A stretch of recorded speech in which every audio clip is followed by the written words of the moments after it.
Hello everyone and welcome back to Football Manager 2017 and this experiment where we take a look at what would happen if you gave a 40-year transfer ban to the 5 biggest leagues in Europe. Now last time we left off we were starting to see some movement, especially in the Premier League, which is obviously where all the money is in this game. And if we have a look at where we left off last time in the Premier League, you can see Spurs won the title, 2 points clear of Arsenal. Newcastle up in 3rd place, doing very, very well. Manchester United 10 points behind Newcastle, but it's all getting very exciting. Wolves also up in 7th place, Brighton up there as well, and you can see the Championship teams are starting to move up there. If we just take a quick look at the Championship, which I don't think we had a look at last time, and take a look at the stages and league table, you can see West Brom won the league, Leeds in there as well. Swansea now down in 7th place, Palace down in 8th, Bournemouth in 10th, Sunderland down in 14th. So they are starting to drop down the Championship a little bit. It's a little bit concerning for the fans of those clubs. And today we are going to go 5 more years into the future, which will allow us to see just what is going on over this period of time. I'm expecting Newcastle to do very, very well in the next 5 years. I can see us winning the Premier League and also probably winning the Champions League. It's going to be very, very tight. But I think 5 years, they can definitely do it. They are going to be the premier team in Europe, and I'm very excited to see that happen. Remember, we'll take a look at all the other leagues as well. I might actually even leave the Premier League to last because I know a large part of my audience are Newcastle fans, just like I am. So I might look at the Premier League right at the end, just before doing the Champions League.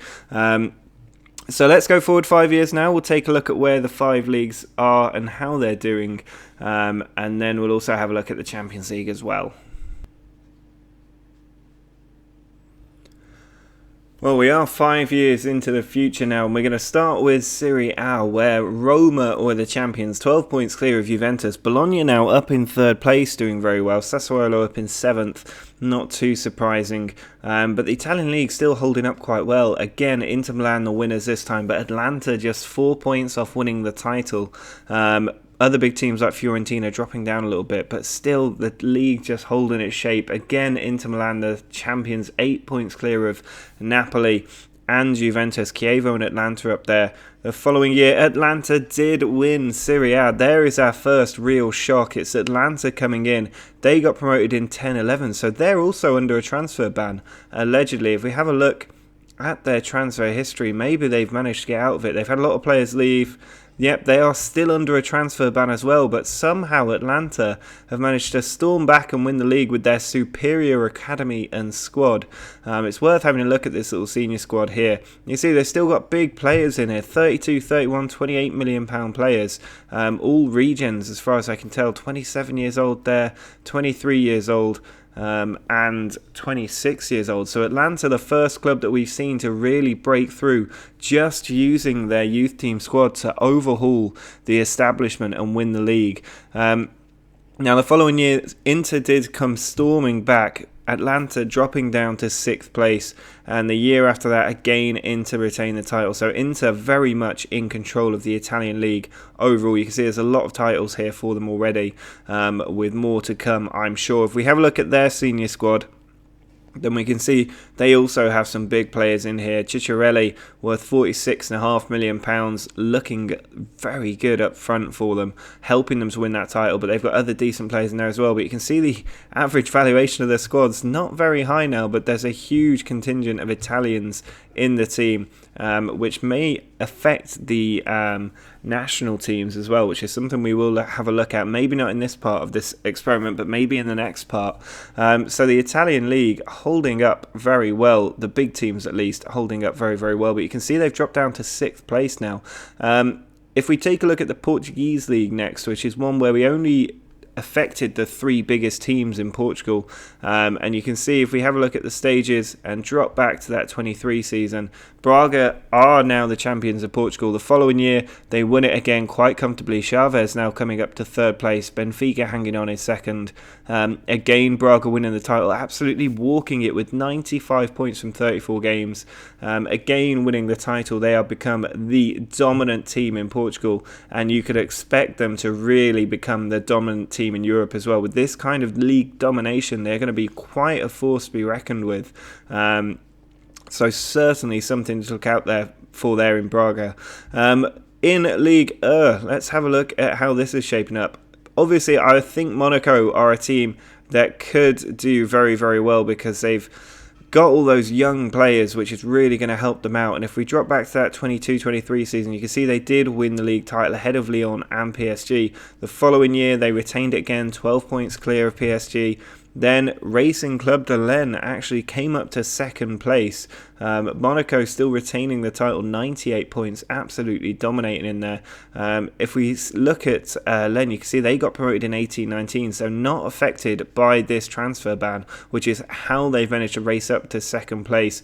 The following year, they actually went and won the title, Monaco slipping down to third place. But using that extra advantage they have, they've been signing players, not even that great players. They're barely spending anything at all, but they're able to bring in several players, which helps the overall balance of the squad. One of the few teams who can really sign players. And you can see here, Mathieu Martinel looks fantastic as a left winger. He's a player that they did actually sign from another club, so you can see they're able to pick up these players very, very cheaply. That's just £5 million. This centre-back came in on a free because nobody else can pick up the players when their contract expires. That's a huge loophole that these clubs are going to be making the most of, and it's going to allow them to really build up the best teams in Europe. So Stade de Lens, Racing Club de Lens, definitely a team to be watching. Monaco did come back to win the title with 99 points the following year.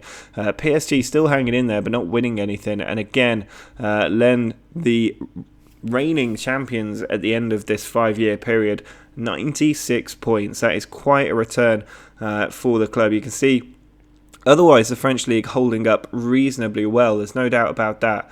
But Lens, the first French team to really come through and do well.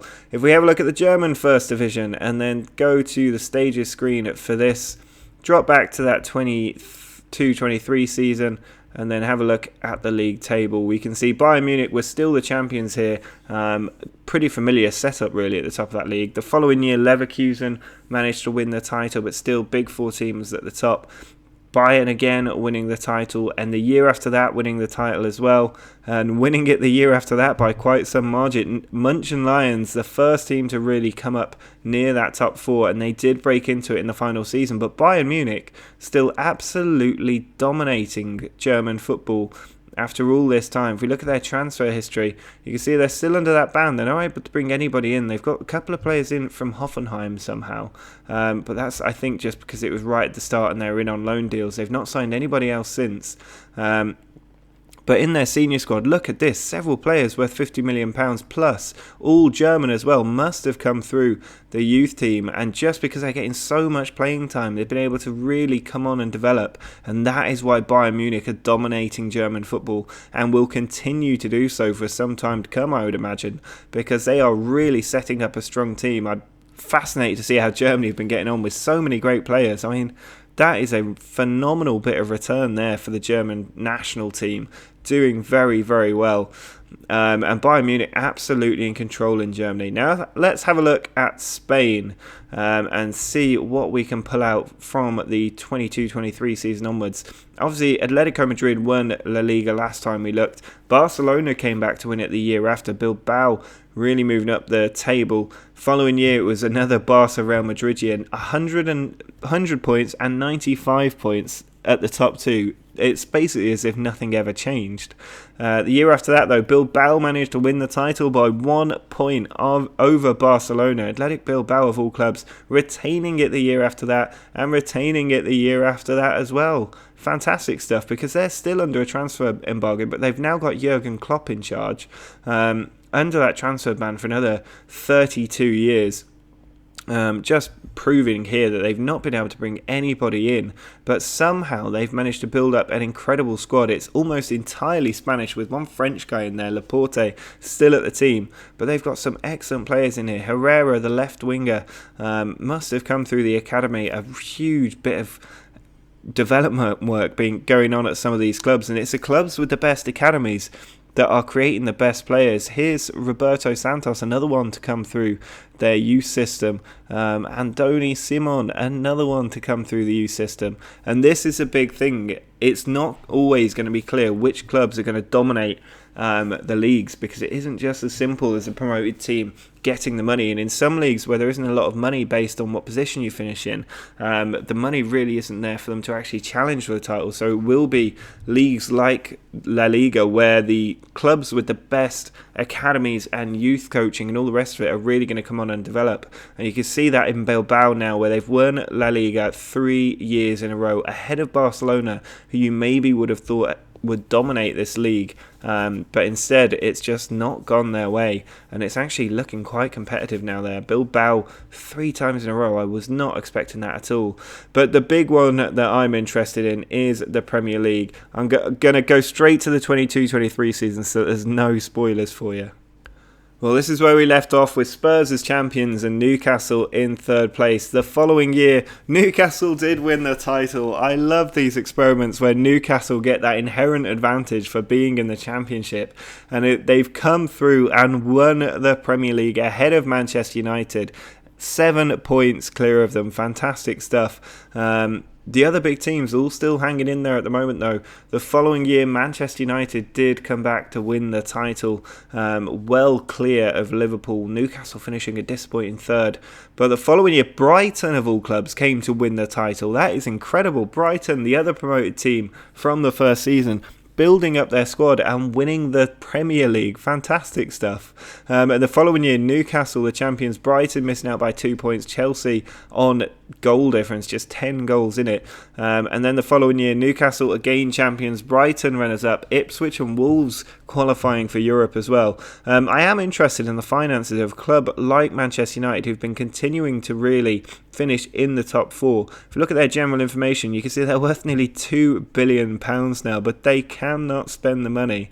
If we have a look at their club details and maybe their finances, you can see in the transfer budget now, as soon as that breaks, there's £300 million to be spent. They've got a lot of money, 5.5 million in the wage budget as well.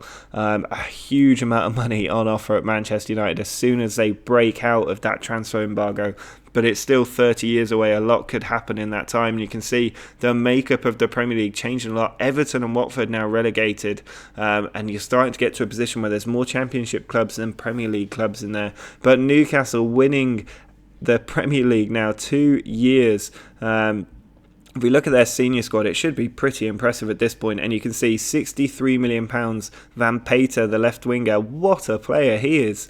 He looks fantastic. Another one from Portugal, £61 million valuation. There's so much money in this team now, and they really should be doing well. Now, the big one that we want to have a look at is the Champions League. But first, we need to take a look at the Europa League and how the teams have been getting on there. Well, we're going to start with the Europa League quarter-finals in the 23-24 season. You can see Braga, one of those big teams that we pointed out earlier, beating Liverpool to make it into the semi-finals, where they were beaten by Inter Milan, who obviously were winning in the Italian League, but Benfica actually winning that European final. A bit of a rare thing for Benfica to win a European competition. The following year, Besiktas, a few people wanted to see the Turkish League, and you can see here they had Besiktas and Fenerbahce in the last 8. Liverpool, Leverkusen and Arsenal, the other teams in there. In the semi-finals, it was Leverkusen and Arsenal, and in the final, Arsenal did win the competition. The following year, a bit more change in there. There's another club that we spotted, Racing Club de Lens, into the quarterfinals, but getting knocked out by Dortmund. Galatasaray going out to Benfica. In the semis, it was Leipzig and Dortmund who went through, and in the final, Leipzig actually winning the final. I'm sure a few Germans out there will not be happy to see that. Now, the year after that, again, Besiktas in there, Anderlecht, the other big team, or big team from a country who will really benefit from this transfer embargo, making the quarterfinals but not able to progress from that stage yet. This is almost like a Champions League semi-final setup. It's Arsenal and Real Madrid making the final, and it was won by Arsenal on penalties, but it's a sign that these big clubs are now in the Europa League and not in the Champions League. It's going to be very interesting to see the makeup of that. But here you can see Wolves in the quarterfinals of the Europa League and making the semi-finals as well. Olympiacos, a Greek team, reaching this stage of the competition as well. Leipzig in there in the semi-finals. Wolves did go through. They beat Leipzig. AC Milan making the final. And Wolves won the Europa League 2-1 against AC Milan. A huge thing for all you Wolves fans out there. Dave Azzopardi will be very happy if you watch his YouTube channel. Now, that was the last year of the Europa League. Wolves winning the final to win the Europa League and make it into the Champions League. Fantastic stuff. The biggest competition they've won in a long, long time. But now we need to have a look at that Champions League. Well, here we are in the 23-24 season. When you look at the quarterfinal here, you can see 2 or 3 of the big teams we pointed out before. Newcastle obviously in there, making the semi-final, beating Bilbao, who went on to win 3 La Liga titles. But Manchester United, Bayern and Monaco, all the usual suspects in there. And in the semi-finals, Newcastle beaten 3-2 by Manchester United. Bayern going through as well. And the final was won by Manchester United on penalties. So heartbreak for us Newcastle fans. The following year though, Newcastle again making the semi-finals. Braga in there as well. Monaco and Benfica going through with Barcelona. Newcastle crushing Spurs in the quarterfinals. In the semi-finals, Benfica knocked Newcastle out again. It wasn't really that close. 6-3 on aggregate. Monaco also going through to the final. Monaco, one of the teams I did pip for good success, but it's actually Benfica who are doing really well now, and they're still subject to a transfer embargo, so that's quite impressive that they're kicking on like they are. Now here is one of the more interesting quarterfinal setups. No Newcastle this time, but Braga and Anderlecht both in there, both getting knocked out, so still usual suspects at this stage. Barcelona and Manchester United, the teams making the final, which was won by Barcelona, getting another Champions League title under their belt. The following year, Brighton and Newcastle in the quarterfinals of the Champions League. Who would have thunk that? But Brighton winning it on penalties, denying Newcastle for another year. Bilbao also making the semi-finals. Benfica and Manchester United in there as well. In the semis, Brighton beat Bilbao. Brighton in the Champions League final. We know they've already won the Premier League. I think they actually won the Premier League in 26-27 as well. So if they win the Champions League, that would be a European Cup and Premier League double. They've got Manchester United in their way, and in the final, Brighton 3-1 over Manchester United, winning the Champions League final in Berlin at the Olympia Stadium. That is incredible scenes for Brighton fans out there, that they've managed to go all the way and win it. Now the following year, again, Newcastle, Braga, Brighton, all in there. These teams who really are going on to dominate in football at the moment, especially European football. Barcelona, Man United and Arsenal all in there as well. In the semis, Newcastle beat Man United 5-1 on aggregate to play Arsenal in the final. And they did it 1-0 over Arsenal. Newcastle winning the Champions League. There it is. We didn't even manage to do that when we reversed the football pyramid. But now we have managed to do it. Newcastle are champions of Europe, alongside Brighton, who actually beat them to it the year before. Brighton, I really need to have a look at their history. They won it in the 26-27 season where they actually finished third. So not a double there. But if we look at their competition history, you can see there's the Champions League in 27, Premier League in 26, Club World Championship runner-up. The European Super Cup they did win though, runner-up in the FA Cup a couple of times. Worth having a quick look at the past winners of the FA Cup, and you can see it's the usual suspects. Wolves in there though, Newcastle with a couple of titles as well. And I think some people want to see the impact on the past winners of the Club World Cup, and you can see it's not going to the European giants every time at the moment. I'm not sure if that's unusual or not, to be honest. It's not a competition I look at an awful lot. But no European team winning it for 3 years now, which is a little bit surprising. But yeah, this has been absolutely fascinating. David Moyes, did he win the Champions League with Brighton? Please tell me he won the Champions League with Brighton. Let's look at his achievements at Brighton. He came in 2019. So yes, he's won the Champions League with Brighton. He's been in charge of Brighton now for nearly a decade after leaving Sunderland. They actually got relegated from the Premier League, but kept him on, which is quite impressive. If we just look at these competitions pages, you can see it took him a while, but he's won quite a lot of trophies now, including the Champions League and the European Super Cup and the Premier League all coming their way, the EFL Cup as well. David Moyes, what a legend at Brighton he will be. They will never ever forget the likes of David Moyes in and around the Brighton area. Fantastic scenes. I'm absolutely loving this experiment at the moment. It's so interesting. But I think that will be it for this part of the experiment. I've got to end it on such a high of Newcastle winning the Champions League and 2 Premier League titles. Absolutely fantastic stuff. I cannot believe it. Youth and training facilities upgraded. I'm just very happy. Their squad's fantastic. They're winning the European Cup. Things can't get any better. Now, if you are enjoying this series, do drop a like on the video. Also, let me know in the comments how far in the future you want me to go next time. Another 5 years might be interesting because we are only just starting to see the changes in Europe. So that would be my feeling at the moment, is to go 5 years in the future. But let me know if you want to go 10 years in the future. Obviously, at some point, we need to go another 32 years ahead to get to the end of the transfer embargo and see what happens once it comes to an end. But yeah, let me know in the comments what you think. Let me know if you spotted anything unusual that I might have missed. Drop a like on the video if you enjoyed it, and subscribe if you want to see more experiments like this. But until next time, see ya!